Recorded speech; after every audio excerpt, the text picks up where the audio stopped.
야, 아침도 좀 쌀쌀하더라고요. 그죠? 네, 감기 들리지 않게 조심하시기 바랍니다. 네. 지금 좀 아프면, 그죠? 몸도 힘들지만, 쾌차하고 나서 마음이 또 더 힘들 수도 있어. 공부가 밀려 있어가지고, 그치? 그러니까 비타민C 잘 챙겨 먹고, 그죠? 예, 건강하게, 예, 좀, 걷기도 좀 하고, 미세먼지가 많아서 좀 힘들다고 했나? 네, 마스크 꽉 쓰고, 그치? 94. 왜냐면 너무 책상에만 앉아있으면 힘들 수 있으니까. 아시겠죠? 예, 좋습니다. 예, 지난 시간에 말하기 지도에 대해서 제가 좀 정리를 했는데, 다 못했어요. 그죠? 예, 말하기 지도는 예상 선생님들이 가장 수업을 진행하기가 어렵다라고 얘기를 해요. 그래서 그 출발서부터 저희가 생각을 좀 해봐야 됩니다. 그런 부분들에 대한 것들을 어떻게 우리 학생들과 수업을 진행해 나갔을 때, 그죠? 예, 개선시켜 나갈 수 있을 것인지, 그런 포인트가 이제 데이터로도 나올 수가 있기 때문에, 그래서 말하기 수업에 대한 특징이 바로 이제 표현해야 된다라고 하는 거, 학생들이. 하지만 아직 영어에 대한 자신이 없다라는 거. 그래서 정서적인 측면 안에서, 그죠? 고려가 되는 수업들로 일단 시작을 해야 된다라고 하는 거 알아두시면 좋을 것 같아요. 그죠? 그래서 이네이비션이라고 하는 개념들, 방어 기제, 그것들에 대한 것들을 어떻게 낮출 수 있을 것인가. 그러기 위해서 학생들이 말하기 수업을 하면서 심리적 안정감을 가질 수 있도록 진행해야 되기 때문에 좀 더 쉬운 과업들, 그죠? 예, 흥미를 끄는 과업들을 가지고 진행하는 것이 좋을 것이다. 그래서 맨 처음부터 학생들의 수준이 낮다고 해서 드릴링만 계속하면 얼마나 지루하겠어요. 그죠? 그러면 수업에 대한 참여도 못하고 지금 현재 진행되는 커뮤니케이티브 어프로치 측면 안에서의 랭귀지 유수도 사실상 소홀하다고 볼 수가 있습니다. 그래서 그러한 전반적인 내용들에 대한 것들을 고려를 하시는 거, 그런 부분들에 대한 고민들을 이제 노련한 선생님과 상담적으로 대화의 형식으로 나올 수도 있는 거고, 또는 이제 교실 수업을 진행하고 난 다음에 그러한 문제점들에 대해서 다시 한번 교사가 리플렉션 하도록 하는 걸로 나올 수도 있기 때문에, 기본적으로 생각을 한 것과 생각을 하지 않는 것은 그 데이터를 받아들이고 이해하는 데서 굉장히 큰 차이가 있을 수 있는 거예요. 예, 그래서 그러한 부분들을 좀 생각을 해서 말하기 수업에 대한 정리를 하셨으면 좋겠습니다. 그래서 저희가 지난 시간에 커뮤니케이티브 컴피던스에 대한 부분, 네 가지 구성 요소에 대해서 어떻게 지도가 이루어질 것인가 라고 하는 부분들에 대한 것들을 배웠고요. 그다음에 본격적으로 말하기 수업을 진행을 했을 때 그러한 부분들을 다 고려해서 이제 커뮤니케이티브 랭귀지 유즈에 대한 부분들을 갖다가 극대화시켜 나가고, 학생들끼리의 그런 어떤 과업들을 갖다가 촉진시켜 나가도록 하는 형태의 티칭 프린시플로, 첫 번째는 일단은 의사소통 언어 교수를 측면 안에서 의사소통적인 언어를 사용하도록 하는 기회를 줘야 되기 때문에, 그죠? 단순한 형태의 드릴링보다는 의미 협상이 가능한 여타의 과업들을 가지고 수업을 진행을 하자. 그래서 각 과업들에 대한 개념들을 정확하게 이해를 하셔야 돼요. 그 과업이 어떻게 진행되는지를 여러분이 아셔야지 수업에 사용할 수가 있기 때문에, 그 과업이 이제 인포메이션 갭은 어떻게, 리즈닝 갭은 어떻게, 직소는 어떻게, 그리고 그러한 과업 중에서 이제 보다 선호가 되는 거, 커뮤니케이티브 어프로치에서 선호가 되는 과업은 무엇인지 두 개 집어줬어요. 직소하고 리즈닝 갭을 집어드렸습니다. 그치? 왜 선호가 되는 건지까지, 그죠? 직소라고 하는 것은 학생들이 이제 서로가 다른 정보를 가지고 콜라보레이티브 러닝을 할 수가 있다고 얘기를 했어요. 그리고 개인의 문제가 아니라 그 개인의 문제는 그룹의 문제가 될 수 있기 때문에 절대적으로 자신의 리스폰시빌리티를 키워서, 그죠? 과업에 참여할 수 있기 때문에 적극적인 참여가 이루어질 수 있다고 얘기를 했습니다. 기억나시죠, 여러분? 인터디펜던스라고 하는 용어도 썼었고, 저희가 어카운터빌리티 또는 리스폰시빌리티 뭐 이런 얘기를 했었던 것 같아요. 예, 그래서 그러한 부분들에 대한 것들 이제 배경지식으로 좀 알아두시면 좋을 것 같고요. 리즈닝 갭이라고 하는 것은 인포메이션 갭과 오피니언 갭과 이제 비교를 했을 때, 그죠? 우리 학생들한테 사실 새로운 인풋을 갖다가 이제 제공을 해주고, 그 인풋 안에서 이제 또 다른 인풋을, 그러니까 아웃풋을 만들어 나가도록 한다라는 측면 안에서 리즈닝 갭이라고 하는 것은 기본 인포메이션 안에서 뉴 인포메이션을 끌어나가는 과정 중에 상호작용 및 의미 협상이 많이 일어날 수가 있다고 하는 거예요. 그래서 단순하게 싱글 스텝 인포메이션 트랜스퍼와 그 다음에 이제 사실상 어느 정도 2000m 레벨 이상의 그러한 링귀스틱 난리지를 가지고 진행해야 하는 과업의 특성인 오피니언 갭보다는 훨씬 더 지금 현재 프리 랭귀지 클래스룸 안에서는 리즈닝 갭이 보다 효과적으로 사용되어질 수 있겠다라고 하는 거, 상호작용과 의미 협상의 기회를 더 많이 줄 수가 있기 때문에. 이해하시겠어요? 어느 정도 레벨이 높으면 오피니언 갭이 가장 상호작용과 의미 협상이 많이 일어날 수 있겠죠. 그러나 우리처럼 이제 저마다 수준이 다른 학생들의 구성원으로 이제 교실 수업을 진행을 해 나가도록 했을 때 그런 부분들을 좀 어려울 수가 있겠다. 그래서 그런 모든 컨텍스트를 감안해 봤을 때 기본적으로 리즈닝 갭이 보다 효과적이다라고 이제 주장을 한다고 보시면 되겠습니다. 됐습니까? 그래서 의미 협상이 가능한 과제. 그 다음에 실제 말하기를 했을 때는 다른 사람 이야기가 아니라 내 이야기를 가지고 진행을 해야지만 그 타겟 랭귀지에 대한 습득이 잘 된다고 얘기했어요. 그때 사용되는 개념이 뭐예요? 퍼스널라이제이션. 그죠? 그래서 여러분이 기출문제 데이터 분석을 하면서 교실 수업의 레슨 프로시저에 대한 부분들을 쭉 한번 기출문제만 살펴보시면 전부 다 퍼스널라이제이션이 다 들어가 있어요. 라이팅을 하든 리스닝을 하든 리딩을 하든. 이해하시겠어요? 그래서 퍼스널라이제이션이 구성주의 관점 안에서는 기본적인 교실 수업을 좀 더 다이내믹하게 만들어 나갈 수 있도록 한다고 하는 측면 안에서 우리 학생들의 적극적인 참여를 위해서 퍼스널라이제이션이라고 하는 기법들이 이제 사용이 된다고 하는 거, 그 근거에는 익스펜셜 러닝이라고 하는 경험학습이라고 하는 거, 그러한 측면 안에서 출발이 된다고 하는 거 알아두시면 좋을 것 같아요. 그죠? 네? 그 다음에 이제 또 그 성공적인 언어학습을 진행을 해 나가도록 하기 위해서 어떻게 학생들의 수준과 요구에 대한 분석이 분명히 이루어져야 된다고 얘기를 했어요. 무엇을 배우고 싶은지, 그치? 교실에 와서 무엇을 하고 싶은지, 그리고 그 교실 수업을 진행하는 데 있어서 학생들의 프로세스 레벨은 적합한지라고 하는 부분들을 살펴봐야 된다는 얘기예요. 그런 방식들이 제가 이제 어제 나눴던 데이터에 보면 두 선생님이 대화 중에 나와 있지. 어떻게 학생들의 프로페셔널 레벨과 니즈를 파악할 수 있을까요? 다이버넌스 테스트. 그래서 그런 부분들이 두 선생님이 대화가 나오고 두 학생의 그런 어떤 그 프로페셔널 레벨과 니즈가 나와서 그 각각의 학생들한테 적합한 형태의 그런 어떤 방식이 무엇인가를 고르도록 하는 방식으로 또 주제를 할 수가 있는 거예요. 매칭을 해가지고. 이해하시겠어요? 그렇기 때문에 이제 그러한 부분들에 대한 것들, 어떻게 교실 수업에 들어가기 전에 학생들의 프로페셔널 레벨과 니즈에 대한 부분들을 교사가 파악할 수 있을 것인가. 그죠? 다이버너스틱 테스트를 통해서. 근데 각각 다르잖아요. 장단점이. 다이버너스틱 테스트 같은 경우에는 학습과 관련돼 있잖아. 그치? 그래가지고 실제 리스닝을 나간다, 리딩을 나간다, 라이팅을 나간다 하면은 그 스킬에 있어서 학생들이 어느 정도 지식을 가지고 있는가, 무엇이 부족한가. 그래서 장점과 단점에 대한 부분들을 토대로 해서 선생님이 보다 효과적인 이제 그 수업 계획을 세울 수 있다는 측면에서, 그리고 필요한 부분들을 보완해서 학생들의 프로그레스 성장을 만들 수 있도록 한다는 측면에서 이제 테스트 면에서 다이버너스틱 테스트가 포마티브 러닝을 가능하게 해준다는 얘기예요. 이해하시겠어요? 그런 부분들을 생각하고, 그다음에 뭐 피드백, 뭐 컨설테이션, 뭐 여러 가지 방법들이 있었어요. 그죠? 그래서 그러한 부분들 그렇게 해서 나온 결과치로 니즈 어널리시스를 토대로 해서 학생들과 직접적으로 관련 있고 관심 있는 토픽들을 선정해서 이제 수업을 진행을 한다라던가. 이해하시겠어요? 그래서 그런 부분. 그리고 이제 말하기 수업에서 또 가장 고민되는 부분 중에 하나가 뭐야? 말하기 수업이라고 하면 뭐 계속, 그죠? 미닝 베이스로, 그죠? 학생들한테 말할 수 있는 기회를 준다라고만 생각하는데 그러면 안 되고, 실제 학생들이 말을 하는 데 있어서도 그 말에 대한 의미를 정확하게 전달하도록 하기 위해서는 어느 정도 어크리스가 동반돼야 된다는 얘기예요. 그래서 말하기 수업에서 선생님이 수업에 대한 계획을 짤 때 반드시 플루언시와 어크리스에 대한 양쪽에, 그죠? 균형 잡힌 수업에 대한 방향들을 설정을 하셔야 된다고 얘기합니다. 그죠? 하지만 이제 포션에 대한 문제인 거죠.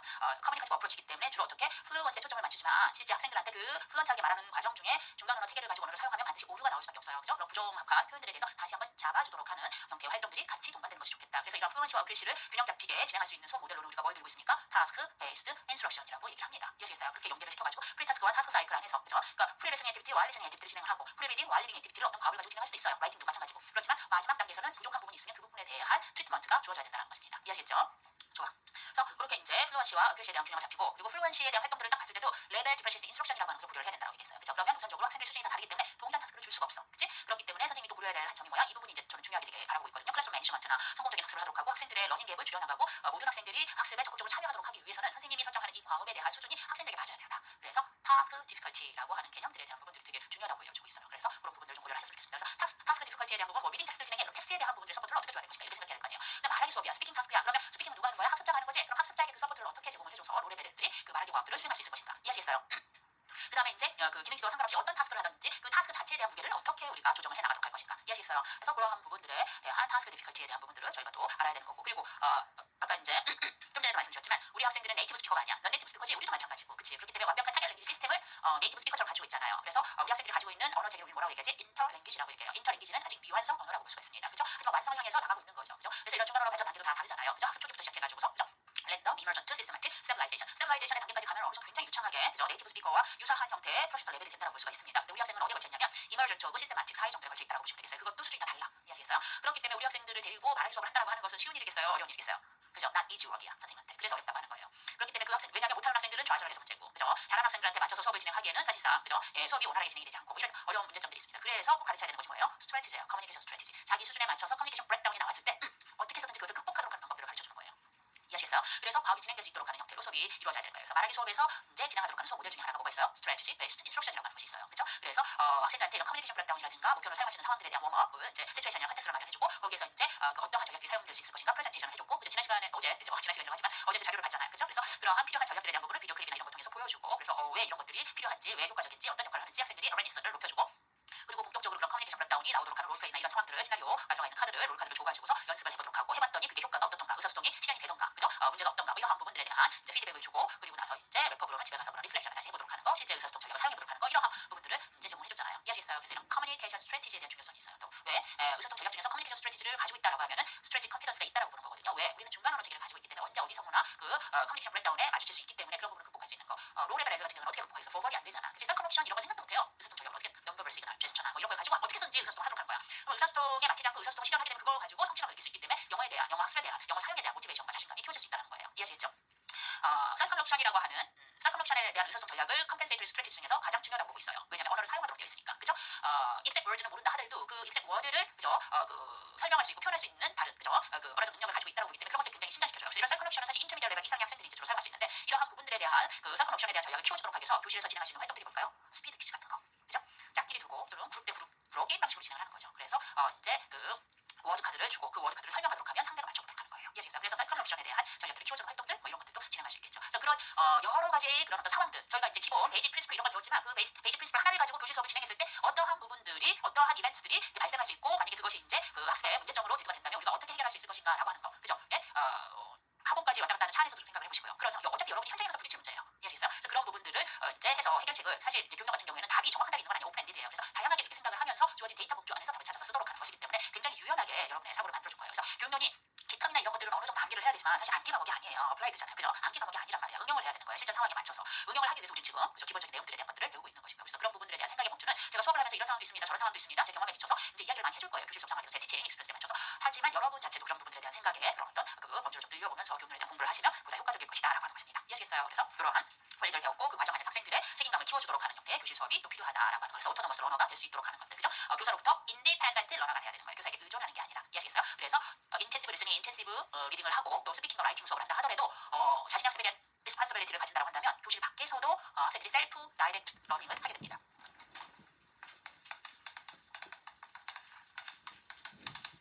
교실에서의 수업에서 끝나는 것이 아니라 학생들이 이제 자기 공부거리를 찾는 거죠. 그죠? 그래서 이런 셀프 다이렉트 러닝을 갖다가, 그죠? 예, 그 고조시켜 나가도록 하기 위해서 교사가 줄 수 있는 게 뭐예요? assignment, 홈워크이죠, 홈워크. 이해하시겠어요? 오늘 수업했던 내용들을 갖다가, 그치? 리스닝을 했으면 그러한 그 실제 이제 뭐 좋아하는 프로그램이나 이런 거 영어를 좀 들어보도록 한다라던가 뭐 이런 과제를 내줄 수 있어요. 그죠? 셀프 다이렉트 러닝, 리딩이나 라이팅 전부 다. 그죠? 그래서 이런 셀프 다이렉트 러닝에 대한 부분이 가속화가 됐을 때 우리 학생들은 본인의 학습에 대한 리스폰시빌리티를 좀 가질 수 있고, 메타 코그니티브 스트레치도 좀 키울 수 있고, 자신의 학습에 대한 계획이나 뭐 이런 부분들을 갖다가 자연스럽게 진행을 할 수가 있기 때문에, 그죠? 그래서 오토노머스 언어가 되는 거예요. 자율적인 학습자가 되는 거고, 우리가 learning agent. 에이전트가 되는 거예요. 자기 공부 1인 학습자가 되는 거지. 본인 스스로가 본인에 대한 학습에 대한 티칭도 하고, 그죠? 거기서 학습도 하고, 디벨롭도 시키고, 그죠? 예, 그래서 에이전트의 개념으로 이제 거듭날 수가 있다라고 보시면 되겠습니다. 됐습니까? 이해하시겠어요? 네, 좋아. 이렇게 보시고요. 122쪽 갑니다. 이제 그래서 그렇게 말하기 수업을 진행을 했어. 그래서 이런 말하기 수업을 진행을 하는 데 있어서 교실 수업을 이제 들여다 보니까, 그죠? 말하기 수업이긴 만큼 교사와 학생들이 전부 다 그죠? 담화에 참여하도록 되어 있는 거예요. 특히 이제 처음 시작이 바로 교사와 학생과의 담화인데, 그래서 우리는 뭐라고 얘기하냐면 클래스룸 톡이라고 얘기해요. 3번인데 클래스룸 톡. 과거 서답형에서는 이제 그 퀘스천 타입이라든가 뭐 이런 것들이 이제 몇 번 나왔는데, 저기 뭐 노출력에서 몇 번 나왔는데, 아직 서답형에서 직접적으로 그렇게 이제 물어보진 않았기 때문에 요 영역 클래스룸 톡은 한 번 정도 출제가 될 수 있는 범주예요. 그죠? 그래서 이 클래스룸 톡은 교실 안에서의 담화야. 교실 안에서의 담화는 누구야? 티처와 학생들, 그지? 또는 학생과 그 다음에 학생. 이해하시겠어요? 이렇게 진행이 되는 거죠. 그래서 요 교사와 학생 간의 담화, 그 다음에 학생과 학생과의 담화는 다시 클래스룸 톡 중에서 러너 톡스라고도 이야기를 해요. 이해하시겠습니까? 그래서 지금 이제 클래스룸 톡이라고 하는 것은 성공적인 언어 학습을 하도록 하기 위해서 언어 사용에 대한 그런 어떤 그 보기를 보여주도록 하는 담화 형태로 교사와 학생 간의 담화를 가지고 클래스룸 톡을 주로 이제 설명하고 분석하고 그렇게 진행이 됩니다. 됐습니까? 그래서 교사와 학생 간의 담화가 잘 진행이 되면 학생과 학생 간의 담화도 잘 진행이 되겠죠. 그래서 첫 시작이 굉장히 중요하고, 포리랭귀지 클래스룸은 아직까지 학생들의 그런 프로페셔널 레벨이 높지 않기 때문에, 그죠? 과제를 던져주고 나서 러너 톡으로 이제 진행을 이제 하자, 프로그램을 진행하자 하면은 적극적으로 참여를 안 한다는 얘기예요. 이해하시겠어요? 그렇기 때문에 교사가 주도해서 학생들로 하여금 언어를 사용할 수 있도록 하는 기회를 주는 거. 이해하시겠어요? 그것이 바로 교사와 학생 간의 담화라고 보시면 되겠습니다. 됐습니까? 그러면 우리가 알고 있는 내용들 가지고 보자고요. 그러면 교사가 학생들로 하여금 영어를 사용하도록 하기 위해서는 교사의 첫 발화가 뭐가 돼야 될까요? 스테이트먼트가 돼야 될까요? 퀘스천이 돼야 될까요? 퀘스천이 돼야겠죠. 교사의 이니시에이션은 첫 시작이라고 하는 것은, 그죠? 퀘스천으로 시작이 되는 거예요. 이해하시겠어요? 그래야지. 그래야 스테이트먼트로 하게 되면 대답할 적이 없잖아. 정리가 돼버리는 거잖아. 그치? 근데 퀘스천으로 진행을 해야지만 물어보면 반드시 단답으로 해도 대답을 해야 되는 거야, 학생이. 이해하시겠어요? give and take가 진행이 된다는 얘기예요. 이해하시겠어요? 그래서 담화로 만들어지는 거야. 그래서 우리가 2차에서 그 교실의 수업들 프레젠테이션을 보여줄 때 티처톡은 제가 무조건 학생들한테 퀘스천 폼을 하라고 얘기하는 거예요. 퀘스천을 해야지 학생의 리스폰스를 받을 수가 있기 때문에 그것이 바로 상호작용 수업을 하고 있다고 하는 에비던스가 되게 되는 거거든요. 이해하시겠어요? 그래서 교실에서 교사의 그런 어떤 대화는 발화는 티처톡은 무조건 퀘스천 폼으로 진행하는 게 좋아요. 이제 그러다가 스테이트먼트를 할 때가 있죠. 어떠한 뭐 이제 규칙에 대한 제너라이제이션을 해주도록 해야 된다라던가. 이해하시겠어요? 그런 데 말고는 전부 다 학생 참여의 수업을 만들어 나가도록 하는 러너 센터드 인스트럭션을 만들어 나가도록 하기 때문에 퀘스천의 형태로 진행을 해야 되는 겁니다. 교사가 이렇게 퀘스천으로 진행을 해주는 학생은 뭐예요? 당연히 그 퀘스천에 대한 리스폰스 답변을 해야겠죠. 이해하시겠습니까? 예, 답변을 해야겠죠. 예, 답변을 해요. 그럼 학생들이 답변하면 답변했나보다 하고 끝나는 게 아니잖아요. 그 답변에 대해서 교사가 또 어떻게 해요? 예, 반응을 보여주는 거예요. 그죠? 그 답변에 따라서 팔로우를 해줍니다. 그거에 대해서 뭘 어떻게 해야 될지. 이해하시겠어요? 그래서 이런 교실에서의 담화를 우리는 뭐라고 얘기하냐면 I, R, 그죠? F라고 얘기를 하는 거예요. 이해하시겠어요? 그래서 교사의 질문이 무엇인지에 따라서 학생은, 그죠? 답변이 달라질 수 있겠죠. 그죠? 그래서 교사가 학생의 개인적인 정보를 물어봤어. 미닝에 초점을 맞춰서 진행을 했어. 그죠? 개인적인. 미닝이라고 하면 조금 헷갈릴 수도 있겠다. 리얼 인포메이션. 학생으로부터 필요한 리얼 인포메이션에 초점을 맞춰서 질문을 진행을 했어. 그럼 학생도 자신의 퍼스널 인포메이션을 대답을 하겠지. 그럼 그 퍼스널 인포메이션에 대해서 교사는 다시 추가적인 질문을 하거나, 그죠? 감정적인 반응을 보여주겠죠. 그랬을 때 이러한 질문과 답변이 리얼 인포메이션을 가지고 진행이 되었다고 한다면 교사의 팔로우에 학생에 대한 반응에 대한 부분들을 우리 뭐라고 얘기하냐면 피드백이라고 얘기해요. 아시겠어요? 이건 그냥 네이밍이야. 그래서 교실에서 담화가 IRF로 시작되는 경우가 있고요. 또는 이 퀘스천이 리얼 인포메이션이 아니야. 기본 인포메이션을 가지고 진행을 해.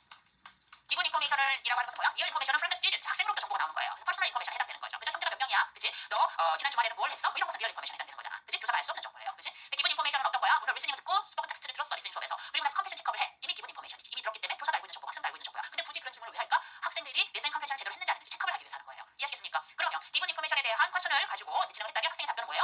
코렉트하거나, 그죠? 예, 인코렉트한 앤서를 진행을 하겠죠. 이해하시겠습니까? 그래서 그런 학생의 답변에 따라서 교사가 맞다 틀리다라고 얘기하는 것을 우리 뭐라고 얘기합니까? 이발루에이션이라고 얘기하는 거예요. 그래서 교실의 담화는 IRF와 IRE의 형식으로 목적에 따라, 그죠? 교사와 학생의 담화가 달라질 수가 있겠다라고 얘기하는 겁니다. 그러면 리얼 인포메이션을 묻게 되는 질문은 대부분 어떤 질문이에요? 그죠? 레퍼런스 퀘스천이라고 여러분이 배우셨어요. 그죠? 기본 인포메이션이라고 하는 것은 학생들의 그런 어떤 링귀시 난리지라든가, 그죠? what they learned, 그들이 배운 것이 무엇인가, 알고 있는 게 무엇인가를 체크, 점검하기 위해서 학생들의 지식을 디스플레이, 보여주도록 하기 위해서 하는 질문의 형태이기 때문에 그런 유형의 교사의 질문을 뭐라고 얘기합니까? 디스플레이 퀘스천이라고 얘기하는 거예요. 이해하시겠어요? 그래서 이러한 퀘스천 타입과 그다음에 이제 교실의 담화 이것이 같이 묶여서 한번 정도는 출제가 될 수 있겠으니 각 개념들과 그다음에 담화에 대한 분석들을 갖다가 이제 여러분이 좀 해보시는 것이 필요하겠다는 얘기예요. 되셨습니까? 자, 이렇게 이제 저희가 이제 기본 내용에서 좀 배웠고요. 저도 이제 간단하게 기출 문제 데이터를 가지고 이제 제시를 해놨습니다. 자, 이렇게 이제 진행되도록 하는 데 있어서 저희가 이제 추가적으로 그러면 뭘 좀 우리가 더 공부를 해야 될 것인가라고 봤을 때, 그러니까 뭐 공부는 이거 충분해요. 개념들로 봤을 때는 뭐이 정도로 이제 출제의 범주가 이 정도에서 끝나기 때문에 충분한데, 저는 좀 사고를 확장해서 이걸 갖다가 이제 좀 디벨롭을 시켜나가면 왜 교사는 질문을 해야 될까? 질문을 하면 어떻게 해야 될까? 어떤 질문이 더 좋을까라고 하는 부분들에 대한 고민이 좀 있어야 된다는 얘기예요. 그죠? 아무거나 막 투척하고 뭐 이제 해주면 어쨌든 학생들은 뭐 답변을 할 거니까 언어를 사용하긴 할 거란 말이에요. 좀 더 시스테마틱하게, 그래서 목적을 가지고 질문을 진행하는 게 좋겠고, 질문을 했으면 학생들 저마다, 모든 학생들이 저마다, 그죠? 답변을 받도록 하는 것들이 필요해요. 그런데 우리가 교실 상황을 이렇게 살펴보면은 선생님 질문을 했어. 저도 그렇잖아. 여러분한테 강의하는 질문을 해. 대답해야 안 해요? 안 해. 조용. 그럼 이게 클래스톡이 어떻게 이루어지? 답변을 해야지. 그러니까 답변을 할 수 있는 질문을 해야 돼. 뭐 그렇다고 하면 지금까지 답변을 할 수 없는 질문을 한 건가요? 네, 여러분은 수줍어서 하는 걸로 그렇게 정리를 하고, 그래서 답변을 할 수 있는 질문을 해야 되는 거예요. 그래서 이 범주 안에서 제가 생각해야 될 것이 뭐냐면 퀘스처닝 테크닉이라고 하는 부분들을 생각해요. 퀘스처닝 스트래티지, 퀘스처닝 테크닉.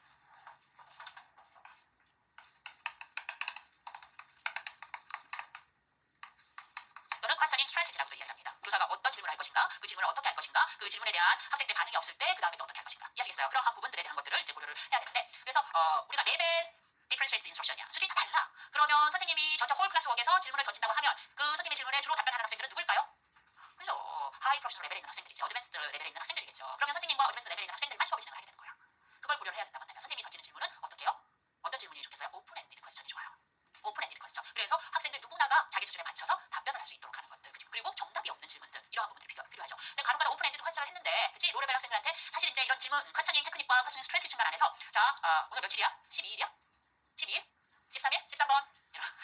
23번? 뭐 이게 관례잖아. 교실에서. 그죠? 예? 근데 그렇게 하면 노미네이팅 하는 거야. 얘가 준비가 되지 않았어. 퍼블릭 디스플레이가 안 돼 있어. 그러면은 당황하고 움츠러들게 된다는 얘기예요. 그죠? 그래서 가급적이면 선생님이 질문을 던지고 웨이팅 타임이 있어요. 그죠? 기다려줘야 되는 거야. 우리가 2차 프레젠테이션에서도 질문을 하고 난 다음에 막 속사포처럼 선생님 진행하는 게 아니라 잠깐 0.5초 기다린 척 하다가 학생이 대답하고 오케이 현수, 땡큐 현수, 현수산 하면서 현수가 말한 내용처럼 이렇게 진행을 하듯이 교실 수업에서도 웨이팅 타임이 좀 있어야 되는 거예요. 그죠? 노미네이팅 하지 말고 학생들이 이제 자발적인 참여를 할 수 있도록 하는 형태로 수업을 만들어 나가는 것도 굉장히 중요하단 말이야. 그래서 답변이 그래도 웨이팅 타임을 뭐 3초 기다렸어. 그런데도 답변이 없으면 질문 자체가 어려운 것일 수 있어요. 그럼 어떻게 해요? 그 질문을 다시 동일한 의미의 또 다른 표현으로 모디피케이션 하는 거죠. 그러면 뭐가 있어요? 그것이 인포 모디피케이션이 되는 거죠. 어휘를 바꿨다라고 한다면 렉시컬 모디피케이션이 되는 거고요. 퀘스천 자체에서도.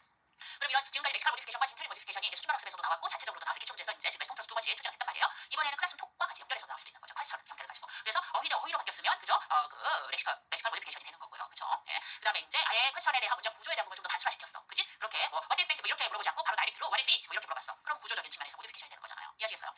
그럴 경우에는 우리가 심플리 모디피케이션이 일어나는 거예요. 어쨌든 이렇게 해서 학생의 답변을 받아들였으면 첫 번째 퀘스천의 형태는 incomprehensible 했지만 modified 된 그러한 퀘스천 형태로는 학생이 리스폰스를 했어. 그렇다고 한다면 그것은 comprehensible input이 된 거죠. 이해하시겠어요? 그래서 그러한 과정들을 가지고 이제 어떻게 질문을 진행할 수 있을 것인지 그리고 이러한 퀘스천 테크닉 안에서는 당연히 어떻게 해요? 레퍼런스 퀘스천과 그 다음에 이제 디스플레이 퀘스천 그 각각의 목적들을 분명히 알고 선생님이 사용하도록 하는 거 그 다음 오픈 엔디드 퀘스천과 클로즈드 퀘스천의 형태의 그런 어떤 목적들 그죠? 이러한 부분들을 알고 좀 정리를 해주시는 것들이 퀘스천링에 대한 부분들이 출제가 되었을 때 다양한 각도 안에서 그 정보에 대한 부분들이 정보가 오픈 엔디드와 클로즈로 나왔든 디스플레이와 레퍼런스로 나왔든 이해하시겠어요? 또는 교실 담화를 보면서 이제 코멘트 자체가 분석 자체가 퀘스천에 대한 부분들이 인컴프레hen시블 했을 때 컴프레hen시블하게 나가도록 하는 과정 안에서 어떠한 변화가 있었는지 그런 부분들에 대한 모디피케이션이 출제가 되든 간에 이해하시겠어요? 그래서 그러한 부분들에 대한 것들을 좀 정리를 해보시면 좋을 것 같고요. 그 다음에 이제 종합적으로 얘기했을 때 그럼 이렇게 다양한 퀘스천을 진행을 했어. 그래서 그 퀘스천에 대한 카테고리 그냥 리얼 인포메이션을 요구하는 거냐 아니면 기본 인포메이션을 요구하는 거냐에 따라서 레퍼런스 퀘스천이냐 아니면 이제 디스플레이 퀘스천으로 나온다고 한다면 교실에 있어서 이런 퀘스천 타입은 어느 정도의 포션을 가지고 레퍼런셜로 어느 정도의 포션을 가지고 디스플레이로 해야 될까? 인텐시브 리스닝과 리딩 같은 경우에는 대부분이 그죠? 와일 액티비티까지는 뭐겠어요? 들었던 내용, 읽었던 내용들을 점검하도록 하는 목적이 크니까 디스플레이 퀘스천이 많겠죠. 컴퓨레이션 퀘스천에서는.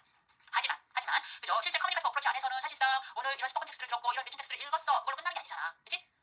들었던 내용들에 대한 내 생각을 얹히고 읽었던 내용들에 대한 내 생각들을 얹히고 이런 활동들이 반드시 들어가게 되는 거죠. 포스트에. 그때 이제 레퍼런스 퀘스천이라고 하는 것들이 사용이 되는 거죠. 자, 그렇다면 우리가 전환해서 리스닝과 리딩 부분 안에서의 컴퓨레이션 레벨이 리터럴부터 크리티컬 컴퓨레이션이 있다고 했어. 그럼 이런 레퍼런스 퀘스천이 들어가도록 하는 것은 크리티컬 컴퓨레이션 레벨 안에 들어가는 멈추겠죠. 그죠? 학생들끼리 그룹 안에서 토의를 하도록 하거나 이랬을 경우에 작가가 이렇게 얘기하는데 이런 부분들에 대해서 각자 입장 찬반에 대한 부분들을 가지고 토의를 해봐라. 이렇게 진행할 수 있잖아요. 이해하시겠습니까? 그래서 이런 부분들까지 같이 연결해서 교실 수업을 한 덩어리예요. 우리가 각자 이제 서로 다른 개념들을 배우지만 그 개념들이 뭉쳐서 실질적으로 유기적으로 이제 사용되어지는 것은 교실이라고 하는 랭귀지 클래스룸 안에서 이루어진단 말이야. 그래서 그런 부분들을 다각도로 연결해서 생각해보면 좋을 것 같다는 얘기예요. 그래서 사고를 좀 확장해 나가도록 하는 것들. 그래서 이제 실질적으로 우리가 학습, 교실 안에서 진행하는 학습은 디스플레이가 많지만 반드시 레퍼런셜 퀘스천으로 정리가 돼야 된다고 하는 것이 결론이라고 보시면 되겠습니다. 이해하시겠어요? 그래서 학생들한테 오펜틱 커뮤니케이션에 대한 기회를 주도록 교실 담화를 교사가 이끌어 나가는 것들이 필요하겠다라고 하는 거예요. 됐습니까? 네, 좀.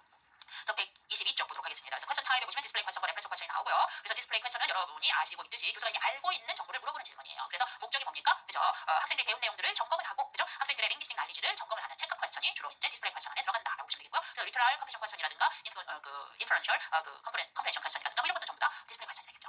그다음에 레퍼런스 퀘스천이라고 하는 것은 그죠? 교사가 알지 못하는 정보를 물어보는 거예요. 그래서 학생들의 퍼스널 인포메이션이라든가 리얼 인포메이션을 이끌어내고자 하는 질문이기 때문에 질문에 대한 목적 뭐야? 나 너랑 소통하고 싶어 이런 얘기예요. authentic communication. 그죠? 예. 그래서 타입 A 같은 경우에 이 책을 들고 이거 책입니까 하면은 뻔히 아는 질문이잖아요. 단지 is this a book이라고 하는 퀘스천을 알아듣는지 그거에 대한 리스폰스 답변을 하는지를 알아보기 위한 거예요. 이해하시겠어요? 그래서 A 타입은 디스플레이 퀘스천에 해당되는 거고요. B 타입이라고 하면 how many sisters do you have? 그죠? 뭐 형제가 얼마가 있는지, 그죠? 자, 누이가 있는지, 뭐 언니가 있는지 모르죠. 그죠? 학생으로부터 나온 정보여야 됩니다. 그래서 레퍼런셜 퀘스천에 대한 부분이라고 보시면 되겠습니다. 이러한 질문들을 가지고 교실 담화가 IRE와 IRF로 진행이 된다고 보시면 되겠어요. 그래서 IRE라고 하는 것은 evaluation, 학생의 리스폰스를 evaluation 하는 거고요. IRF라고 하는 것은 학생과의 오션 커뮤니케이션을 토대로 해서 학생의 답변에 대한 교사의 피드백이라고 보시면 되겠습니다. 다음 한번 보도록 할게요. 질문 먼저 살펴봅니다. 자, 우리가 많이 받던 질문인데 What other advantages do you think you may have if you were the only child in your family? 그죠? 가족에서 무남동녀라고 한다면 그죠? 어떤 이점이 있다고 생각합니까? 라고 물어봤어요. 그죠? 자, 그러면 이제 사실 개인적인 생각을 물어보는 거잖아요. 자, 그럼 이거 디스플레이 퀘스천입니까? 레퍼런스 퀘스천입니까? 레퍼런셜 퀘스천으로 진행이 되는 거죠. 그죠? 이렇게 질문했는데 학생의 답변이 뭐야? 바로 답변이 이어지는 게 아니라 I'm sorry, I beg your pardon? 이라고 물어봤어요. 못 알아들었다 이 얘기겠죠. 그럼 첫 번째 질문이 어떻게 된 거야? incomprehensible input이야. 퀘스천은 좋지만 incomprehensible input이 된 거야. 그래서 학생은 못 알아들었겠습니다. 라고 해서 클래리피케이션 리퀘스트를 다시 요구한 거죠. 그죠? 그래서 의미 협상이 일어난 거예요. 이 대화 안에서는. 클래스룸 톡 안에서도 다 저희가 배웠던 부분들을 점검해 볼 수 있습니다. 그런데 선생님이 다시 질문을 다시 해서 If you were the only child in your family, then what other advantages, what points points? What are the key points do you think you may have? 이렇게 만들었어요. 이해하시겠습니까? 자, 이 얘기라고 하는 것은 뭐냐면 어드밴티지라고 하는 단어 레벨을 조금 더 그죠? 이지 워드로 좀 더 쉬운 그죠? 예, 단어 형태로 그 포인트로 만들었단 말이에요. 이해하시겠어요? 그랬더니 학생이 뭐야? It's quieter for my study. 공부할 때 좀 조용하죠? 뭐 이렇게 이제 얘기했어요. 이해하시겠습니까? 답변했다는 얘기야. 그럼 알아들었다는 얘기인 거지? 그러면 두 번째 그죠? modified question은 comprehensible input이 됐다는 얘기예요. 자, 그럼 이렇게 그 incomprehensible input을 뭐와 comprehensi블하게 만든 방법은 뭡니까? 그죠? input modification에서 input modification 중에서 어떻게 어휘를 바꿨죠. 좀 쉬운 어휘로 해서 lexical modification이 진행이 되는 거예요. 좋습니다. 그래서 학생이 이제 답변을 했어요. 그래서 레퍼런스 퀘션을 가지고 리스폰스가 일어났어요. 그래서 교사가 얘기합니다. Repeat after me. It's quiet for me to study. 라고 얘기했어요. 그래서 이제 조용하다고 하는데 계속 어센트 커뮤니케이션 나가야 되는데 교사의 반응이 갑자기 뜬금없이 잘못된 발언을 지적을 하게 되는 거예요. 이발루에이션이 보게 되는 거죠. 그래서 여기서 보여드리고 싶은 건 뭐냐면 대부분 IRE와 IRF에서 IRF는 레퍼런스 퀘션으로 시작을 하고 IRE는 디스플레이 퀘션으로 시작을 하지만 간혹가다 이렇게 담화가 변조가 될 수가 있다는 얘기야. 그렇기 때문에 틀을 만들어서 이해하면 안 되고 그 담화 자체를 여러분이 분석을 해서 이게 퀘션 타입이 무엇인지 교사의 학습자의 반응에 대한 그런 어떤 답변이 어떤 범주화에 있는 건지를 파악하셔야 된다는 거예요. 이해하시겠어요? 예, 좋습니다. 그래서 선생님이 다시 you should say for me to study, not for my study 라고 하면 안 되지 라고 정확하게 이제 선생님이 다시 grammatical 이제 correction을 해주셨어요. explain correction이 나간 거죠. 이해하시겠어요? 네, 그래서 학생이 oh I see, oh I got it 이렇게 이제 정리를 하게 된 겁니다. 됐습니까? 네, 좋아요. 그래서 이렇게 클래스룸 톡 별표 하나 해볼까? 네, 클래스룸 테크닉과 같이 여러분이 정리해 주시면 좋겠습니다. 그 다음에 이제 자, 네 번째 부분에서 또 말하기 지도에서 또 다뤄야 되는 부분이 뭐예요? 학생들이 표현을 하니까 중간어 상태에서 표현을 하기 때문에 오류가 그저 많이 출현할 수가 있는 거예요. 그래서 그 오류 출현에도 불구하고 성공적인 의사소통을 만들어 나가도록 하기 위해서 학생들이 커뮤니케이션 스트레티를 갖추고 있어야 되는 거고요. 그리고 그 학생들의 오류를 바로잡아서 이제 다음번에는 그 오류가 출현하지 않도록 해주기 위해서는 교사가 학습자의 오류에 대한 어떤 처치를 해줘야 되는 겁니다. 그래서 과거에는 그 학습자의 오류에 대한 부분들을 무조건 잘못이라고 생각해가지고 에러 커렉션을 해줘야 된다 이렇게 얘기를 하고 있어요. 이게 비헤이버리즘이 의미잖아요. 그죠? bad habit, 언어에 대한 bad habit이 생길 수 있으니까 무조건 이제 출현하는 오류마다 다 수정을 해줘야 된다 뭐 이렇게 얘기를 했죠. 그래서 그럴 때는 진짜 에러 커렉션이라고 하는 범주 안에서 그 학습자의 오류를 다뤘지만 지금은 커뮤니케이션 어프로치 안에서는 어떻게 얘기하냐면 학습자의 오류라고 하는 것은 당연한 거란 얘기예요. 중간 언어 체계이기 때문에 아직은 미완성의 언어 체계이기 때문에 오류가 출현할 수밖에 없는 거야. 그렇기 때문에 그 오류에 대한 부분을 무조건 수정하지 않고 수정할 수 있는 범주에 있는 것들만 수정을 해줘서 학생들이 점차적으로 자신의 중간 언어 체계를 개선시켜 나갈 수 있도록 그죠? 수업을 만들어 나가야 된다 이렇게 이제 생각이 전환을 했습니다. 그래서 그런 학습자의 오류를 다루도록 하는 것도 에러 커렉션이 아니라 에러 트리트먼트라고 얘기하는 거예요. 그래서 에러 트리트먼트에 대한 의미는 뭐냐면 학습자가 담화상에서 오류가 발견이 됐어. 그러면 그 오류를 수정해 줄 것인가 수정하지 말아야 될 것인가부터 고민을 하는 거예요. 이해하시겠어요? 그러면 수정을 해준다라고 한다면 어떻게 수정을 할 것인가, 언제 수정을 할 것인가 라고 하는 부분들까지 같이 담겨져 있는 겁니다. 이해하시겠어요? 네, 좋습니다. 그래서 그런 내용에 지금 123쪽에 에러 트리트먼트에서 다루고 있는 거예요. 그래서 to, what, and when, how라고 하는 부분들을 얘기했죠. 학생들 주관으로 책이기 때문에 무수히 많은 오류를 범하고 있지만 그 모든 오류를 다 수정해주면 학생들의 그 랭귀지 유수에 대한 그죠? 그 기회라든가 또는 이제 그러한 모티베이션을 좀 줄인다라기보다는 디스커리지 시켜 나갈 수가 있다는 얘기예요. 이해하시겠어요? 그렇기 때문에 학생들의 그런 어떤 다양한 오류도 좀 선별을 해서, 그치? 선별을 해서 어떤 오류를 주로 수정해줘야 될 것인가 라고 하는 부분이 to와서 해당되는 부분이라고 보시면 되겠습니다. 이해하시겠어요? 예, 어떤 오류를 무엇을 수정해줘야 될 것인가 라고 하는 거예요. 자, 왜 이렇게 쓰기 바빠? 이건 그냥 듣는 얘기야, 그지? 여러분 쓸 필요가 없어. 그건 이해하고 그렇지. 모든 오류를 다 수정해줄 수 없지. 그러면 하이퍼 컬렉션도 되는 거고 학생들이 말을 할 수가 없고 미닝에 초점을 맞춰서 대화를 해야 되는데 계속 선생님이 지적질을 해봐. 그럼 말을 하겠어? 말 안 하고 만다. 이러고 입을 꽉 다물겠지, 그지? 그래서 어떤 오류를 수정해야 될 것인가? 여기서부터 이제 여러분 생각을 해야 되는 거예요. 어떤 오류를 생각해야 돼? 기본 이론에서 뭘 배웠어요? 오류를 수정하는 범죄에 대한 기준이 뭐야? 그치. 오류의 심각성이지. 그치? 그게 gravity라고 얘기하는 건데, 심각성. 그치? 얼마나 serious한 오류냐라고 하는 거야. 근데 그 기준이 뭐냐면, 지금 진행하고 있는 액티비티 타입이 무엇이냐? 수업이 무엇이냐? 그래서 커뮤니케이션 기준. 지금 커뮤니케이션이 진행이 돼야 된다고 한다면, 의미 전달에 문제가 없는 오류는 굳이 수정해 줄 필요가 없는 거야. 그치? 그래서 글로벌 에러만 수정을 해주는 거고. 이해하시겠어요? 로컬 에러는 수정해주지 않고. 그죠? 그래서 그럼 와서 해당되는 부분이 글로벌 에러와 로컬 에러. 응?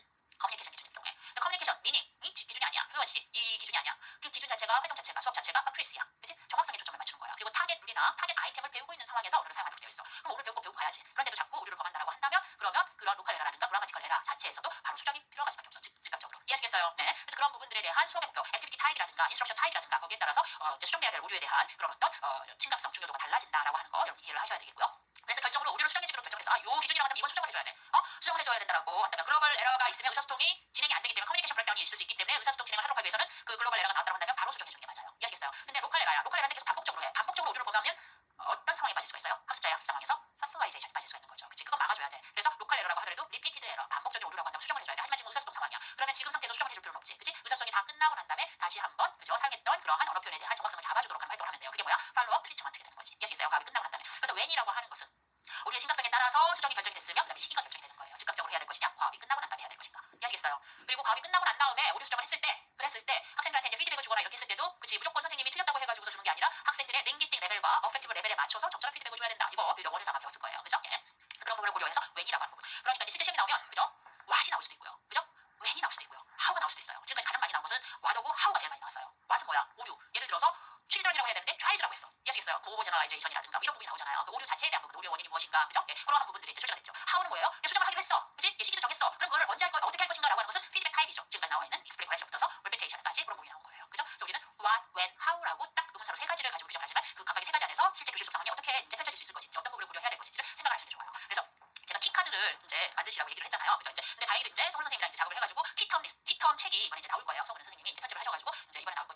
이제 키카드를 안 만드신 분은 거기에 타픽에 맞춰서 이제 이거 나오니까 체크를 한번 해보시면서 이제 아직 정리가 안 된 키텀들은 다시 한번 좀 살펴보시면 도움이 될 것 같고요. 어쨌든 키카드를 만들 때 어떻게 하냐면 이렇게 에러 트리트먼트 해가지고서 뭐 이제 익스플릿 커렉션부터 시작해가지고서 이제 리피테이션까지 뭐 이제 쭉 그렇게 이제 설명을 다 달아주지만 그렇게 하지 말라는 얘기. 에러 트리트먼트 what, when, how 그럼 우리가 생각해야 되는 거야. 그냥 키카드는 stimulate 우리가 교육료를 생각하고 리마인드 하도록 하는 데 있어서 자극 정도 될 수 있는 기본적인 그런 어떤 자극제, 자극어라고 얘기해야 되나? 그 정도 달아주시는 거예요. 자꾸 이것을 갖다가 구두로 본인한테 설명할 수 있도록 해야지만 교육론에 대한 그런 어떤 지식화가 될 수 있다는 겁니다. 이해하시겠어요? 그리고 익스플레 퀘션도 딱 그거만 쓰는 거예요. 설명이나 예는 쓰는 거 아니야. 설명이나 예는 내가 하는 거야. 그걸 보고 익스플레 퀘션은 교실에서 이런 상황에서 이런 목적으로 선생님이 주는데 제 익스플레 퀘션에 대한 이제 티처 트랜스 피드백은 이런 것이고 거기에 따라 학생들은 어떻게 받는 이런 부분들을 내가 설명을 해야 되는 거예요. 이해하시겠어요? 좋아. 그래서 그러한 부분들로 에러 트리트먼트가 좋아진다라고 하는 거. 그래서 뭐라고 나와 있습니까? 베이스 서브젝트 플루언스 베이스 액티비티는 포커스 온 미닝. 그죠? 초점을 맞춰서 글로벌 에러가 주로 이제 수정의 대상이 된다라고 보시면 되고요. 어플 스페이스 액티비티 안에서는 포커스 온 폼에 초점을 맞추는 거니까 이제 반복적인 오류라든가 그죠? 또는 그냥 이제 오늘 배울 내용에 대한 타겟 아이템에 대한 오류가 있으면 바로 수정이 이루어져야 된다는 것입니다. 됐습니까? 좋아. 자, 그리고 나서 하우 먼저로 넘어옵니다. 두 번째 클래스룸 피드백 타임. 뭐 많이 해서 아실 거예요. 익스플레 퀘션은 plat폼을 교사가 직접 주는 거죠. 리퀘스트는 뭐예요? 이것도 티처 퀘션이에요. 익스플레 퀘션과 리퀘스트는 둘 다 티처 퀘션이야. 그치? 근데 익스플레 퀘션은 교사가 plat폼을 주는데 익스플리스트리 명확하게 you should say 너 요게 틀렸잖아. 요렇게 써야지 라고 해서 plat폼을 주는 거야. 리퀘스트는 임플리스트하게 plat폼을 주는 거야. 그랬어? 너가 그랬단 말이지? 라고 하면서 틀린 부분만 선생님이 학생이 알든 모르든 수정해주고 넘어가는 거예요. 이해하시겠어요? 그래서 두 개는 티처 컬렉션에 해당되는 거고요. 나머지는 전부 다 수정 컬렉션으로 유도하는 것입니다. 클래리피케이션 리퀘스트, sorry, excuse me 라고 하는 거, 엘리스테이션이라고 하는 것은 이제 옳은 부분까지 반복을 해서 학생들로 하여금 틀린 부분을 다시 수정하도록 하는 거, 메타릭스 피드백은 학생들한테 올바른 폼을 사용할 수 있도록 하는 정보를 제공해주는 거, 그죠? 그 다음에 이제 리피테이션이라고 하는 것은 틀린 부분만, 그죠? 반복해서 그죠? 뉘앙스를 가지고 그 부분을 수정해야 된다라고 하는 것을 암시해줘서 학생들한테 수정하도록 해주는 거. 이해하시겠어요? 간혹 리피테이션이 틀린 부분만 반복하는데 학생의 발화 전체를 반복하는 경우도 있습니다. 이해하시겠죠? 좀 한번 보도록 하겠습니다. 스크립트 A 한번 볼게요. 자, 지난 일요일에 무엇을 했니? 라고 얘기하니까 영화를 봤어요. 라고 하니까 선생님이 영화를 보러 갔다는 건지 뭔지 절 정확하게 몰라서 그죠? Excuse me 라고 해서 다시 명확하게 발언을 하라고 얘기했어요. 이때 사용한 교사의 피드백이 뭡니까? Clarification Request죠. 그랬더니 학생이 이제 풀 센텐스로 얘기했죠. I see a movie last Sunday라고 하는데 오류를 범했어요. 그죠? 그랬더니 선생님이 다시 어떻게 해요? Oh, you saw a movie. 영화 봤었구나 라고 얘기를 했습니다. 그래서 자, 두 번째 교사의 피드백이라고 하는 것은 학습자의 incorrect 폼을 수정해서 그죠? 다시 한번 물어준 건데 그죠? 학생들이 눈치를 채게끔 했어요? 채지 못하게끔 했어요? 채지 못하게끔 했어요. 그래서 implicit 피드백의 형태로 제공을 해줬습니다. 어떤 게 틀렸는지 몰라요. 그냥 수정해서 의미에만 초점을 맞춰서 이러한 형태 타입의 피드백을 뭐라고 얘기합니까? 리퀘스트라고 얘기하죠. 그래서 리퀘스트는 주로 커뮤니케이션 오리엔티드 클래스룸에서 교사가 가장 서로 하는 피드백이에요. 학습자의 오류는 수정을 해주되 폼에 초점을 맞추지 않고 미닝에 초점을 맞춰서 커뮤니카티브 플라우, 그죠? 의사소통적인 흐름을 유지할 수 있도록 해주는 피드백이기 때문이다라는 겁니다. 됐습니까? 좋아. 그랬더니 당연히 학생이 눈치를 못 챘지. 그치? 그래서 yes, I see a movie 계속된 반복된 오류를 하는 겁니다. 그랬더니 선생님이 조금 더 이제 구체적인 피드백이 아니라 명시적인 피드백으로 돌아섰어요. But you saw a movie last Sunday. And last Sunday is in the past, right? 라고 얘기했습니다. 이해하시겠어요? 그래서 짚어줬어. 아니, 지난 일요일에 맞다며. 일요일은 뭐야? 과거잖아. 그럼 어떻게 써야 돼? 라고 얘기하는 겁니다. 프랩폼은 주지 않았어요. 정보만 줬어요. 어떻게 프랩폼으로 바꿔야 되는지. 이거 뭐예요? 메타 링귀스틱 피드백이죠. 맞아요. 라고 얘기했어요. 얘가 맞다고 했는데 그 선생님 세기를 박습니다. 마지막에. 그래, the correct verb는 so야, S-A-W, not C. 이렇게 선생님이 정확하게 이야기를 한 거죠. 대문자는 이런 뉘앙스까지 들어간 거예요. 선생님 좀 살짝 화난 것 같아요. 네, 좋습니다. 그래서 교사가 마지막에 뭐예요? correct 폼을 줬으니까 explicit correction을 이제 줬다라고 볼 수가 있습니다. 스크립트 B 한번 볼까요? 하나 빠진 거 다시 나왔습니다. What do you think? 그래, 너는 어떻게 생각하는데 걔가 온대 만대? 라고 했더니 학생이 얘기합니다. He's coming lately 라고 얘기했어요. 늦게라도 온대요. 하는데 늦게가 아니라 최근에 온다라고 하는 거죠. 그래서 워드 초이스가 잘못됐어요. 그랬더니 선생님이 다시 한번 짚어주죠. He's coming. 그가 언제 온다고 he's coming 이라고 다시 그죠? 리핏한 거예요. 옳은 부분까지만. 그래서 lately 부분을 반복을 해주지 않는 사인이 lately가 틀렸나 보다라는 생각 갖게 해서 다시 정확하게 later라고 하는 successful uptake가 일어날 수 있도록 해준 거예요. 됐습니까?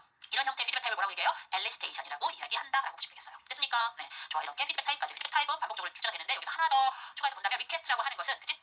피드백으로도 보기도 하지만 인풋으로도 볼 수도 있는 거예요. 이해하시겠어요? 인프리스 피드백인데 그죠? 자연스럽게 미닝에 초점을 맞춰가지고 교사가 발언을 한번 해줬기 때문에 학생들이 그게 피드백이라고 생각하지 못하기 때문에 자신의 오류를 수정하지 못한 경우야. 그러면 그냥 교사의 말을 그냥 인풋으로만 받아들이는 거죠. 이해하시겠어요? 그렇기 때문에 리퀘스트와 같은 피드백 타입은 두 가지 역할을 하는 거예요. 그죠? 에비던스 측면 안에서 포지티브 에비던스와 네거티브 에비던스의 역할을 하게 되는 것이다라는 게 단순히 그냥 정확한 그죠? 바른 인풋으로만 받아들였을 때는 포지티브 에비던스. 그럴 때는 이전에 자신이 범한 오류를 수정하지 못하는 경우에 주로 포지티브 에비던스로 리퀘스트에 대한 부분들을 그죠? 파악하게 되는 것이고 또는 리퀘스트로 줬는데 여기처럼 리퀘스트로 줬는데 you saw a movie라고 했습니다. I saw a movie라고 얘기를 했다라고 해서 학습자들이 석세풀 업데이트를 했다라고 한다면 그것은 포지티브 에비던스가 아니라 네거티브 에비던스로 학습자가 인지를 하게 되는 거예요. 이해하시겠어요? 그래서 기평으로 포지티브 에비던스, 네거티브 에비던스 이것이 혹시 출제될 수 있으니까 그럴 경우엔 리퀘스트 타입과 관련해서 이제 나올 수 있으니까 클래스 톡이 나올 수 있으니까 파악을 해주시면 좋을 것 같습니다. 됐습니까?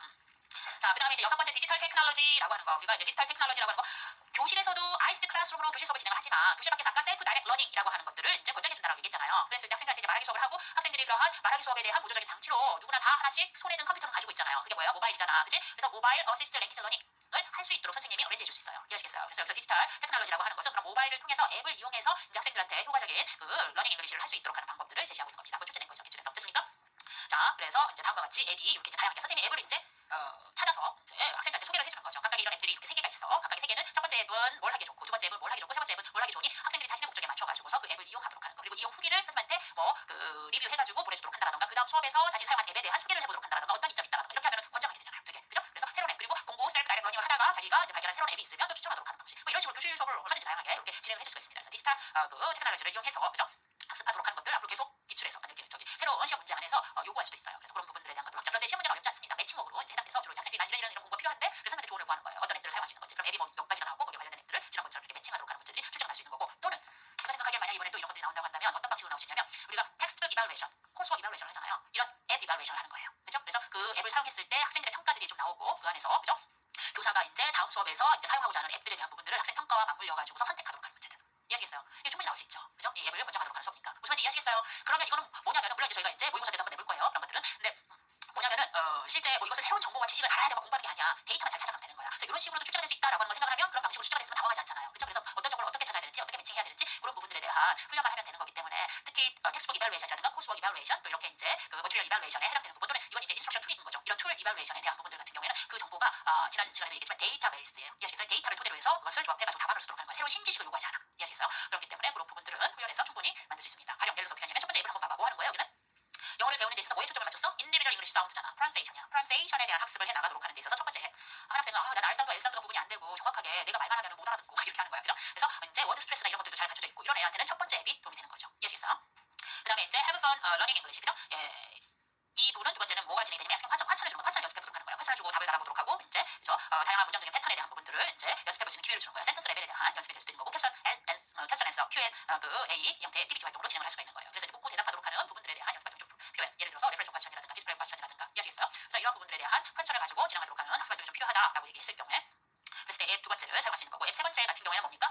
이제 보다 자신이 영어를 이제 상황에 맞게끔 리얼 라이프 상황 안에서 적절하게 사용하고 싶은 거예요. 그래서 실제 자연스럽게 커뮤니케이션을 할 수 있는 대상을 구할 수 있는 앱이 바로 세 번째 앱이라고 보시면 되겠습니다. 그죠? 그래서 이제 이 세 번째 앱이라고 하는 것은 이제 영어를 appropriately and 이제 effectively in a real context 안에서 적절하고 효과적으로 사용할 수 있도록 해서 오랄 스킬을 키워줄 수 있도록 하는 앱이 바로 세 번째 앱이라고 보시면 되겠어요. 이해하시겠어요? 근데 만약에 이번에 이제 이런 앱들로 출제를 했을 경우에는 학생들의 니즈도 반영이 되지만 학생들의 레벨, 프로페셔 레벨도 이제 제시가 되어가지고 민수, 철수, 영희 뭐 이런 식으로 나와가지고 앱과 연결을 시켜 나갈 수가 있을 거예요. 그죠? 그래서 프로넌세이션 같은 경우에도 인디비주얼 사운드고 워드 스트레스야. 그지? 그래서 인토네이션이라든가 리듬이나 이런 이제 복잡한 형태가 아니기 때문에 로우 레벨이 이제 사용할 수 있는 거겠죠.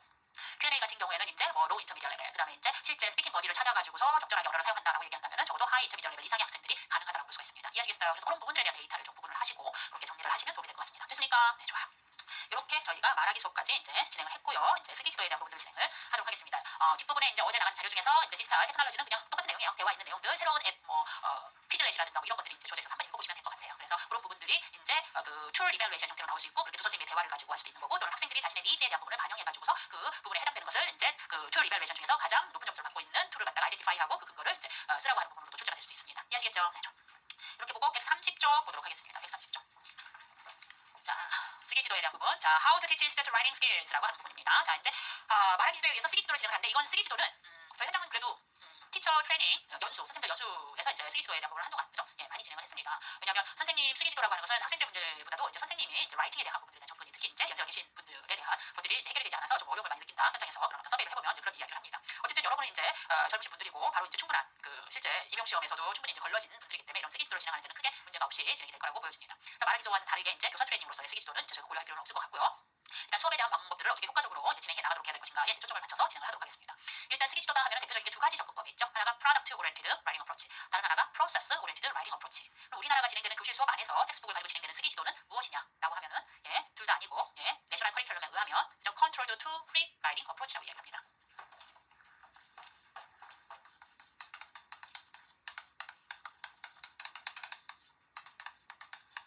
Controlled to Free Writing Approach. 자, 무슨 얘기냐면 이제 리스닝과 리딩 부분 안에서 이제 들었던 내용들에 대한 부분들을 다시 한번 요약을 해보도록 하거나 이해하시겠어요? 그다음에 이제 그 스크립트에 대한 부분들을 다시 한번 이제 시제를 바꿔서 써보도록 하거나 이해하시겠어요? 또는 그다음에 이제 들었던 내용과 읽었던 내용들에 대한 자신의 간략한 그런 어떤 이제 소감을 써보도록 하거나 뭐 이런 정도의 라이팅이 진행이 된다고 하는 거예요. 이해하시겠어요? 그래서 사실 Controlled to Free Writing이라고 하는 건 Controlled Writing, Guided Writing, Free Writing의 형식들이 주로 이제 현장에서 많이 사용되는 라이팅 액티비티다라고 해서 이렇게 이제 규정을 하고 있습니다. 하지만 이제 그것이 중학교 1학년부터 고등학교 1학년까지 이렇게 되지만 고등학교 2학년부터 선택의 문제이기 때문에 그때는 이제 라이팅 자체, 라이팅 컴포지션이라든가 이런 수업을 하게끔 되어 있어요. 그때 이제 사용되는 게 Process Oriented Writing Approach라고 보시면 되겠습니다. 그렇습니까? 이건 이제 우리나라 상황인 거고 지금 이제 현재 쓰기 지도에 대한 궁극적인 방향 컨트롤 투 프리 라이팅 어프로치는 지금 이제 허리랭귀 시츄에이션이기 때문에 이렇게 내셔널 커리큘럼에서 규정을 하고 있는 것이고요. 여기에서 이제 나가고자 하는 방향은 뭐겠어요? 프로세스 오리엔티드 라이팅 어프로치예요. 그래서 기출에서 딱 한 번 과거에 그 서답형에서 출제가 된 적이 있고요. 나머지는 전부 다 이제 데이터로만 이용이 됐었어요. 프로덕트 오리엔티드 라이팅 어프로치와 그다음에 프로세스 오리엔티드 라이팅 어프로치는 그래도 그 개념들이 프로덕트 오리엔티드 라이팅 어프로치는 어떤 목적으로 어떻게 진행되는지를 아셔야 되고요. 프로세스 오리엔티드 라이팅 어프로치는 어떤 목적으로 이제 어떻게 진행되는지를 정확하게 아셔야지만 그 안에 해당되는 실제 교실에서 진행되는 레슨 프로시저를 보면서 이것이 프로덕트인지 이게 프로세스인지 그죠? 명확하게 구분을 해줄 수가 있어서 그 수업에 대한 장단점을 쓰실 수가 있습니다. 찾아서 이해하시겠죠? 한번 보시면 프로덕트 오리엔티드 라이팅 어프로치의 특징들 얘기를 하면은 라이터 베이스드예요. 예, 쓰는 사람 중심으로 그 쓰여지는 거라고 보시면 되겠습니다. 그 다음에 에러 프리 코히런트 텍스트라고 얘기해요. 에러 프리 코히런트 텍스트. 이게 프로덕트 오리엔티드 라이팅 어프로치에 대한 이제 특징들을 이제 만들어주는 것이고요. 프로세스 오리엔티드 라이팅 어프로치는 프로덕트와 다르게 리더 베이스드, 그죠? 예, 글이라고 보시면 되겠습니다. 그 다음에 이제 여러 번의 글쓰기가 진행돼서 석세스브 드래프트 오브 텍스트의 특징. 그 가로 열고 리비전이라고 하는 걸 하나 써주시면 되겠어요. 프로세스 오리엔티드 어프로치가 중요한 것은 리비전을 할 수 있는 기회를 주기 때문이에요.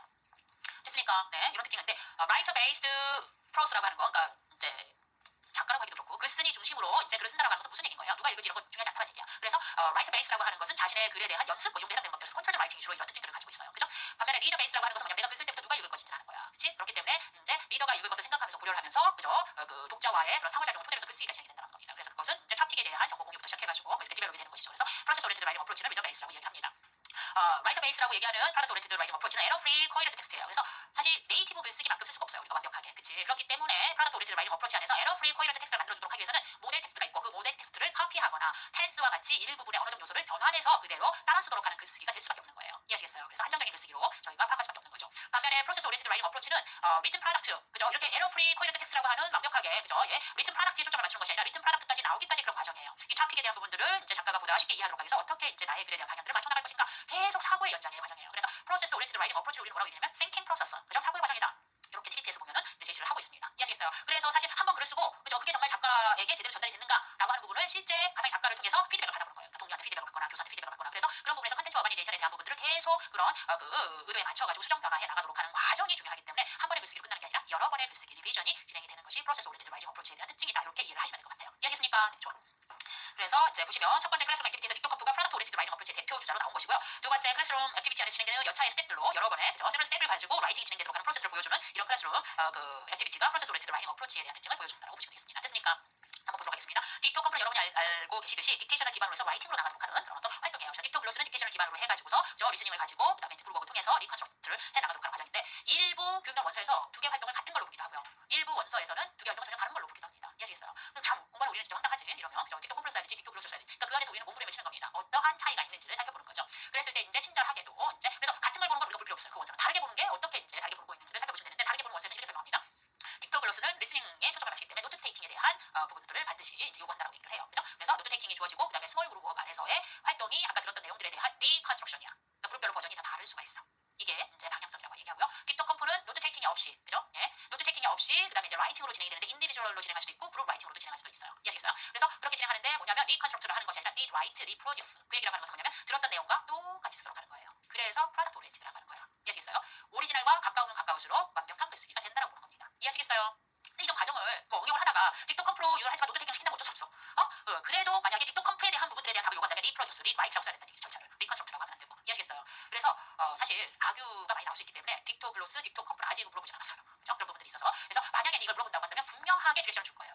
라이팅 클래스에서 진행되는 거 또는 리스닝 클래스에서 진행되는 거 이런 기준들을 제공해 줄 거라고 보여줍니다. 그래서 틱톡 컴프와 틱톡 글로스가 이제 주로 데이터로 많이 사용되는 게 또 이제 그 또 다른 명칭이 그 그라마틱테이션이라고 이제 얘기를 하죠. 왜냐면 틱톡 글로스나 틱톡 컴프가 특정한 타겟 아이템을 토대로 텍스트에 대한 부분들에 대한 듣거나 그죠? 쓰거나 뭐 하도록 하는 활동들이기 때문에 이제 문법에 대한 학습 활동으로 또 이제 틱톡 글로스라든가 이런 것들이 많이 제한이 되기도 합니다. 그렇게 알아두시면 좋을 것 같고요. 틱톡 컴프 한번 보도록 하겠습니다. 이건 이제 기출된 데이터예요. 과거에 교사는 숏 뉴스 클립을 이제 웹사이트에서 찾아서 학생한테 들려줍니다. BBC 잉글리시 온라인이라고 하는 웹사이트에서. 그래서 3번 정도 연속적으로 들려줍니다. 노멀 스피드로 이제 들려주겠죠. 그리고 나서 학생들한테 그룹별로 리라이트 하도록 하는 겁니다. 뉴스 스토리를 in their own words. 그죠? 리라이트. 그래서 이와 같은 활동을 뭐라고 하냐? 틱톡 컴프. 이게 답이었어요. 이해하시겠습니까? 틱톡 컴프를 프로덕트 오리엔티드 라이팅 어프로치로 한 이유를 꽂아라 라고 한다면 뭐겠어요? 예를 들어서 만약에 시험에 A 자료에서는 이제 프로덕트 오리엔티드 라이팅 어프로치와 대표적인 쓰기식을 진행하는 데 있어서 대표적인 두 가지 접근법에 대한 설명이 나옵니다. 프로덕트 오리엔티드 라이팅 어프로치와 그 다음에 이제 프로세스 오리엔티드 라이팅 어프로치에 대한 일반적인 데피니션이나 뭐 이러한 설명들이 좀 나와 있어요. 그리고 이제 박 선생님이 진행하려고 있는 두 개의 이제 그 라이팅 액티비티에 대한 부분 또는 절차에 대한 부분들이 이렇게 1번, 2번처럼 나와 있어요. 이해하시겠습니까? 네, 좋습니다. 그래서 두 개가 나와 있고 그 다음에 세 번째로 이제 박 선생님이 진행하고자 하는 그런 어떤 그 라이팅 어프로치 또는 이제 라이팅 액티비티에 대한 설명들이 좀 나와 있고 박 선생님이 지도하고 있는 학생들의 그런 어떤 그 프로페셔널 레벨이 이렇게 주어질 수 있어요. 이해하시겠습니까? 프로페셔널 레벨에 따라서 로 레벨 같은 경우에 프로덕트 오리엔티드로 시작하는 게 맞고요. 그죠? 인터미디어 이상일 경우에는 프로세스 오리엔티드 라이팅 어프로치로 진행하는 것이 일반적이라고 보시면 되겠습니다. 그럼 그렇게 해가지고서 박 선생님이 선택하고자 하는 라이팅 어프로치에 대한 부분들을 선택하고 그에 해당되는 예시를 뭐 B에서 골라주고, 그죠? 리퍼링 뭐 예를 들어서 이제 referring to terms in A에서 나와 있는 텀을 토대로 해가지고서 박 선생님이 선택하고자 하는 어프로치 골라주고, 프로덕트인지 프로세스인지 A에서 부르고, 그죠? 그 identified approach, 라이팅 어프로치에 대한 실제적인 구체적인 수업 시간 클래스룸 액티비티를 B에서 부르고, 그러면 틱톡 컴프로 부를 건지, 그 다음에 2번에 해당되는 그런 활동을 부를 것인지 이해하시겠어요? 그리고 그 근거를 쓰시오라고 되어 있는 거예요.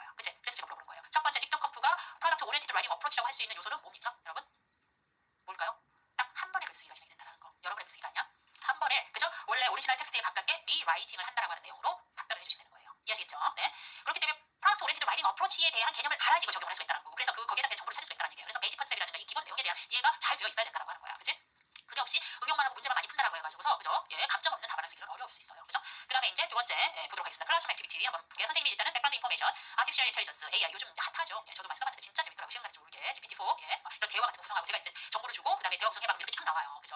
잘못된 정보도 있더라고요. 어제 보니까 그 액티비티 타입을 얘기했을 때는 사실상 본인도 이제 지식에 한계가 있잖아요. 그래서 그런 부분들 조금 모호하게 설명하는 부분들도 있더라고요. 그래서 전문가가 반드시 걸러야 돼. 그 데이터를 그대로 쓸 수 없고 전문가 보고 이거 맞는지 틀린 건지 뭐 이렇게 이제 개의 이상의 동등한 또 동등한 이상의 그런 정보를 가지고 있는 사람만 걸릴 수가 있어요. 그런 전문적인 지식이라고 하는 것은. 그렇긴 하는데 너무 재밌더라고요. 이걸로 또 쫙 만들고 저걸로 제가 아티클 통해서 두 달라고 요약해봐 쫙 요약해주고, 야 진짜 대학생들 그냥 뽕으로 다니면 되겠대요. 그죠? 과제하는 데는 엄청 좋을 것 같아요. 야 진짜 너무 이제 발전이 급속도로 돼가지고 예, 정말 깜짝 놀랐습니다.